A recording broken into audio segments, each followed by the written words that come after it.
Assalamualaikum warahmatullahi wabarakatuh.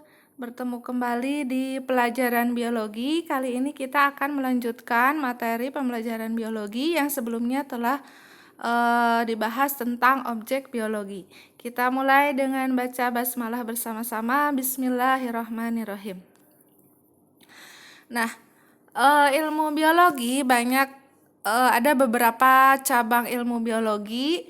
Di antaranya ada biologi molekuler, ya ini mempelajari tentang molekuler di tingkat molekuler. Kemudian ada sitologi. Nah, ini ilmu khusus mempelajari tentang sel. Ada histologi, ini ilmu yang mempelajari tentang jaringan. Organologi, ini ilmu tentang organ. Ada biologi perkembangan, ini ilmu yang mempelajari tentang satu individu. Ada biogeografi, gen, dan populasi. Nah, ini khusus dipelajari di populasi. Ada cabang biologi yaitu ekologi, ada biologi laut. Nah, ini dipelajari yang mempelajari tentang ekosistem. Kalau biologi laut khusus ekosistem di laut. Ada biologi tropis, ini objek kajiannya tentang bioma. Nah, mungkin kalian bertanya-tanya kenapa kalian harus mempelajari biologi.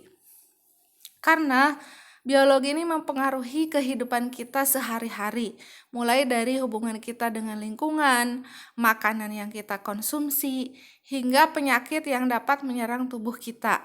Dengan demikian, dengan memahami biologi, diharapkan kita dapat memahami diri kita dan kehidupan sekitar kita. Selain itu, juga dapat meningkatkan kualitas hidup kita dan lebih bijak terhadap lingkungan. Selain itu, nah kenapa kalian yang sekolah di pondok, yang penghafal Al-Quran juga mempelajari biologi?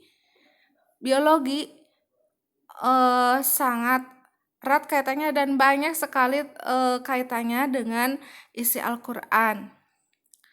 Contoh, fase-fase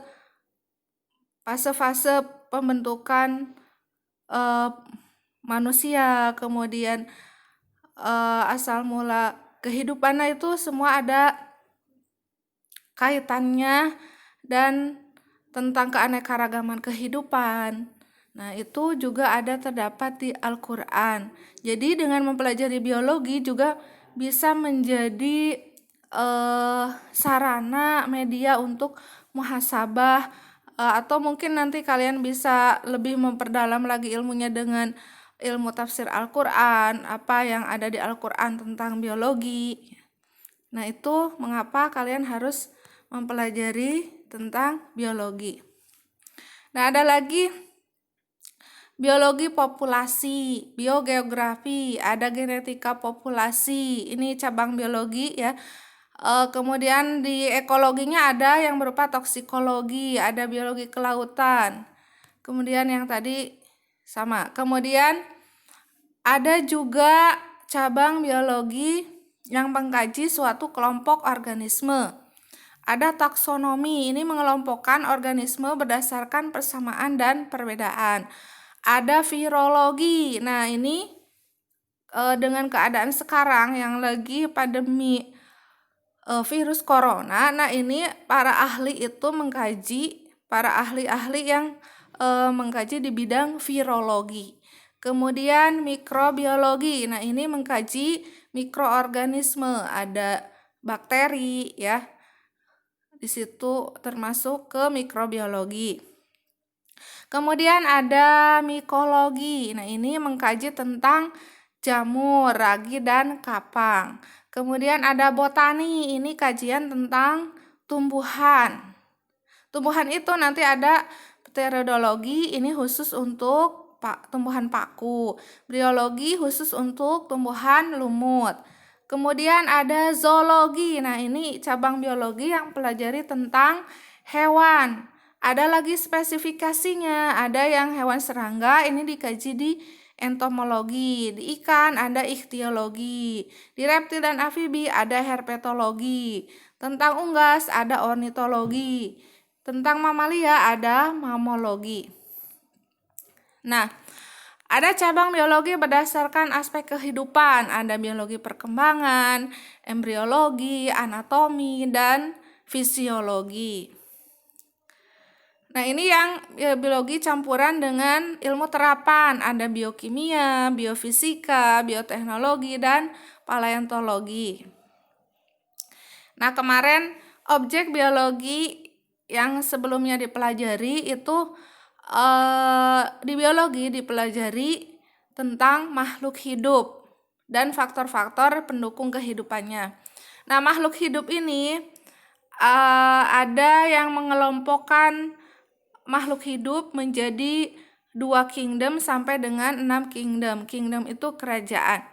Yang 2 kingdom awalnya ada yang mengelompokkan hanya 2 kingdom saja, yaitu Plantae dan Animalia. Kemudian selanjutnya menjadi 3 kingdom, Fungi, Plantae, dan Animalia. Selanjutnya menjadi 4 kingdom, bertambah lagi Monera, Fungi, Plantae, dan Animalia.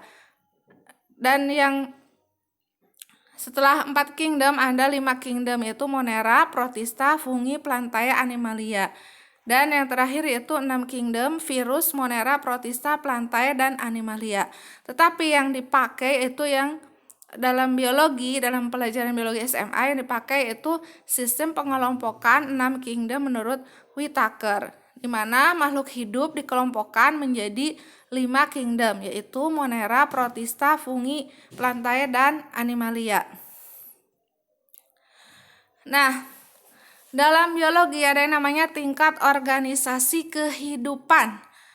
Kehidupannya biologi itu menjadi tentang kehidupan dan faktor-faktor pendukungnya.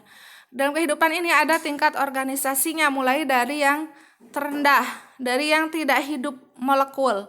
Kemudian sel-sel yang sama bergabung menjadi satu membentuk jaringan. Jaringan-jaringan berkumpul menjadi satu membentuk organ. Kemudian organ membentuk sistem organ. Sistem organ membentuk individu. Individu berkumpul dalam satu tempat tertentu dinamakan populasi. Populasi berkumpul dalam waktu tertentu, tempat tertentu dinamakan komunitas. Komunitas berinteraksi dengan air, dengan tanah, dengan udara, dengan lingkungan, itu namanya ekosistem.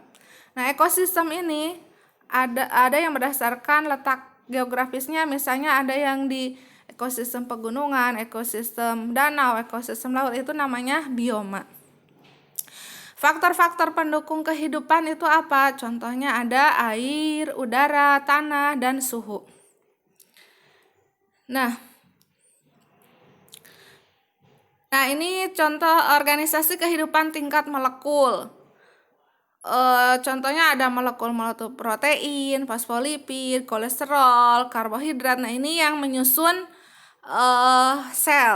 penyusun sel. Kemudian organisasi kehidupan tingkat sel. Nah, tadi molekul-molekul itu membentuk sel. Kalau molekul tadi belum hidup. Nah, kalau sel ini unit terkecil dari kehidupan.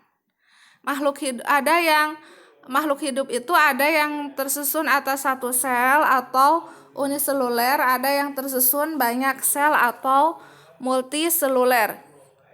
Nah, setiap sel ini di dalamnya ada organel-organel sel yang mampu menjalankan fungsinya untuk hidup.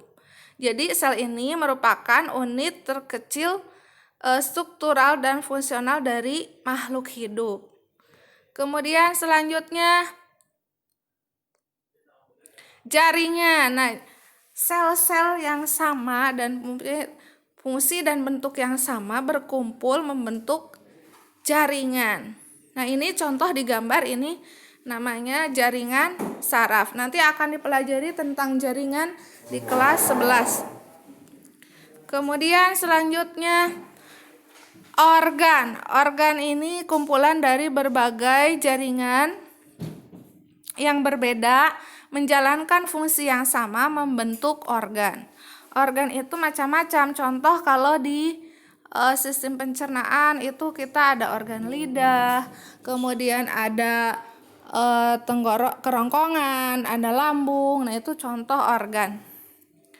Kemudian selanjutnya organ-organ ini bersatu dengan organ yang lain akan membentuk yang namanya sistem organ.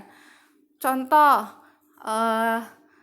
lidah, kemudian kerongkongan, lambung, usus halus, usus besar, anus. Nah, itu bergabung menjadi satu membentuk sistem pencernaan, sistem organ. Kemudian sistem organ ada sistem pencernaan, sistem peredaran darah, sistem pernafasan, sistem hormon. Nah, itu bergabung membentuk menjadi satu individu atau satu organisme. Contohnya, satu orang manusia, satu ekor harimau, satu ekor orang utan, satu ekor elang. Nah, itu contoh individu. Atau satu batang pohon mangga, satu batang tanaman kangkung. Nah, itu satu individu. Kemudian individu-individu yang sejenis menempati suatu habitat atau tempat tertentu dalam waktu tertentu dinamakan populasi. Misal tadi tanaman rumput, satu batang tanaman rumput bergabung dengan tanaman lain membentuk populasi rumput. Nah, kemudian selanjutnya populasi misalnya ada populasi rumput, ada populasi sapi, ada populasi tumbuhan tinggi. Nah, bergabung dalam satu tempat tertentu dan waktu tertentu dinamakan komunitas. Kemudian komunitas tersebut dia berinteraksi dengan tanah, air, udara, sinar matahari. Nah, itu dinamakan ekosistem. Jadi ekosistem itu interaksi antara makhluk hidup dengan benda mati dengan faktor abiotik seperti yang tadi disebutkan. Ada sinar matahari, air, tanah. Itu ekosistem. Kemudian, nah ini contoh hubungan dalam ekosistem. Kemudian bioma, setelah ekosistem tingkat kehidupan selanjutnya yaitu bioma, merupakan satuan daerah daratan yang luas yang dibentuk oleh ekosistem dalam skala besar yang terjadi karena adanya interaksi iklim dengan keanekaragaman makhluk hidup. Contoh ada bioma tundra, ada bioma gurun, ada bioma savana. Savana itu padang rumput. Kalau tundra itu padang lumut. Taiga itu isinya ada tumbuhan-tumbuhan konifer atau yang berdaun jarum seperti pinus. Nah, itu organisasi tingkat kehidupan yang mulai dari bawah itu terkecil molekul, sel, jaringan, organ, sistem organ, kemudian individu, kemudian setelah individu ada populasi, komunitas, ekosistem, bioma, dan kumpulan bioma seluruh dunia itu dinamakan biosfer. Nah, sekarang peranan biologi dalam kehidupan, contoh dalam bidang pertanian. Nah, ini contoh ada semangka tanpa biji. Nah, ini hasil dari rekayasa genetik. Nah, ini dari cabang ilmu biologi juga. Kemudian ada inseminasi buatan kalau dalam bidang peternakan. Ini dari bioteknologi juga. Kemudian ada vaksin bayi tabung. Nah, ini juga dari bioteknologi. Ada di bidang lingkungan, contohnya mengatasi pencemaran akibat tumpahan minyak di laut dengan memanfaatkan bakteri Pseudomonas. Ini juga peranan ilmu biologi. Nah, contoh peranan ilmu biologi dalam masa seperti ini, pandemi misalnya di cabang virologi. Jadi para ahli mengkaji gimana cara membuat vaksin, cara mengatasi pandemi seperti ini dengan cara membuat vaksin dari virus corona. Nah, untuk pertemuan kali ini cukup sekian. Kita tutup dengan baca hamdalah bersama-sama. Alhamdulillahirabbil alamin. Assalamualaikum warahmatullahi wabarakatuh.